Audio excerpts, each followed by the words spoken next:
So what is desirability? Now this is a very confusing topic in the fallen world. Fortunately, the word itself helps us. So if you look at the word desirability and break it into two parts, then you can see right there that it's desirability. And if we put that in a term that's more easily understandable in English, it's the ability to desire. And if you ponder on that, you realize why we're so confused about desirability in this world. It's simply the ability to desire. And let's unpack that a little bit. First, it is the ability. Most women think that there's some that have this desirability thing over there, and there's some that don't. It's a singular ability, and it's not rooted in the body, it's not rooted in the heart, it's not rooted in the mind, it's rooted in the soul of the woman. The ability to desire is a spiritual skill, and it is an ability. Women confuse the form of the body with the ability. The body itself, the woman's body, is a tool to be used. Same thing with clothing and makeup, and eye contact and emotions. These are all the tools that a woman uses in order to express her spiritual ability to desire. So don't confuse the tools with the ability. And it is not the ability to be desired, as all women are trying to accomplish in this world. It is the ability to desire. A woman who's trying to be desired isn't desirable. She's trying to get validation for what she's not.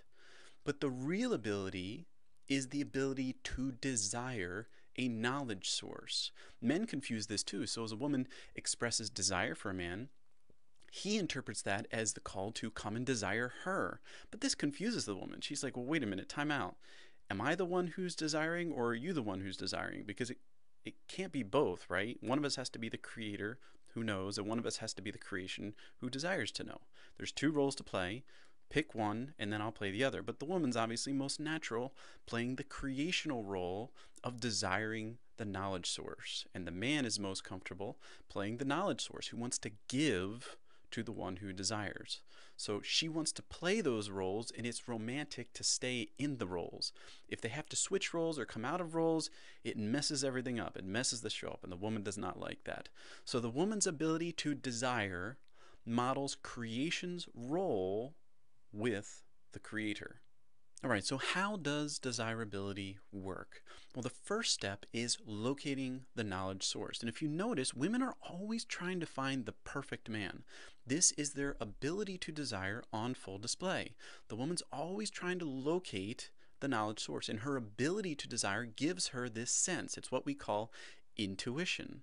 She has this intuition where she's always trying to find the perfect knowledge source. And once she feels she's found it, she wants to arouse. She puts on the makeup. She turns the emotions up. She wears the clothes, changes her posture and body language. Why? Because she's trying to radiate desire to arouse the knowledge source to come to her.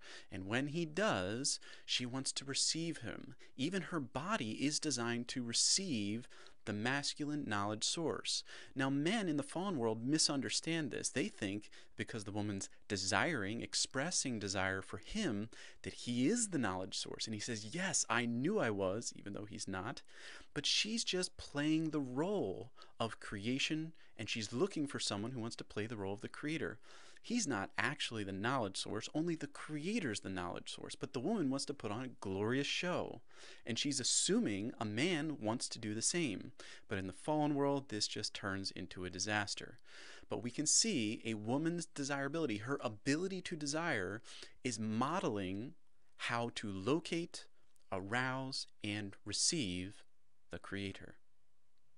Now, why is desirability helpful? Every man's very interested in a desirable woman until he gets close to her, and then things start to change. The reason for that is a woman's true intent is to expose infinite spiritual desire. Now, how does she do this? She does this by being insatiable.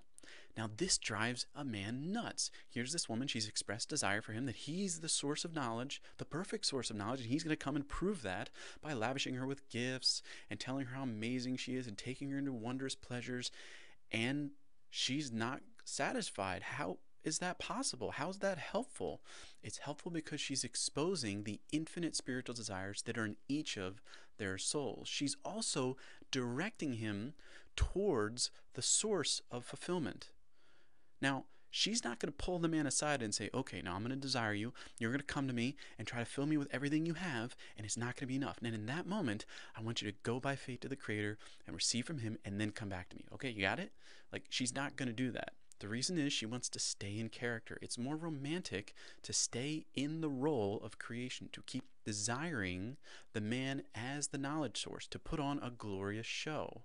So she's going to direct him to the Creator by being insatiable, by driving the man nuts, by giving him no place to go other than the Creator. As the man faces his insufficiency by not being able to fulfill her, then he has the option to go to the Creator.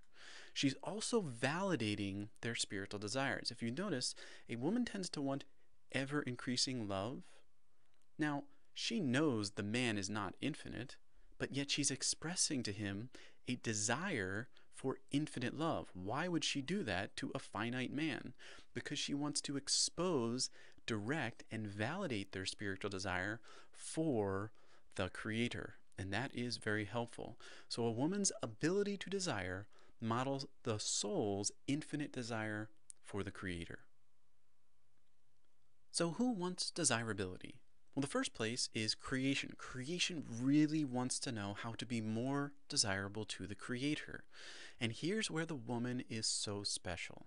Her body is a singular expression of all of creation. She's the womb, she's the cycle, she's the expressions. She is the singular being who expresses all of creation. So creation innately gets the woman. However, the woman's also a spiritual soul. So she can walk with the Creator, live in a love union with the Creator, learn how to use her ability to desire. Then she can turn to creation and teach creation how to be more desirable. And how does she do that? She uses her mind, her heart, and her body to express the ability to desire with a man. So all creation can see, oh, this is how we can become more desirable to the Creator. Additionally, a man is very interested in a woman who has highly developed skills in the ability to desire. Now, why is he like that? Why is he so interested? Because the man's a soul too. He wants to attract the Creator. If he doesn't have the ability to locate, arouse, and receive the Creator as a soul, he's not going to be productive. He's not going to have anything to give creation. So as a soul, he must learn from the woman. He must watch the woman and say, oh, this is how I use my spiritual desire to locate, to arouse, and receive the Creator. And then I will have what I need to give blessings to creation. And of course, the last component, the last individual who wants desirability is the Creator himself. He wants to live with the woman's soul, with the man's soul, and fill every human soul with love and life and light, and bring blessings into the world. And then he wants those souls to go out into creation, use their mind, heart, body, put on a glorious show of what it's like to be the Creator and the creation living in this wondrous union between a man and a woman. That's a glorious show, and the Creator wants to put that show on.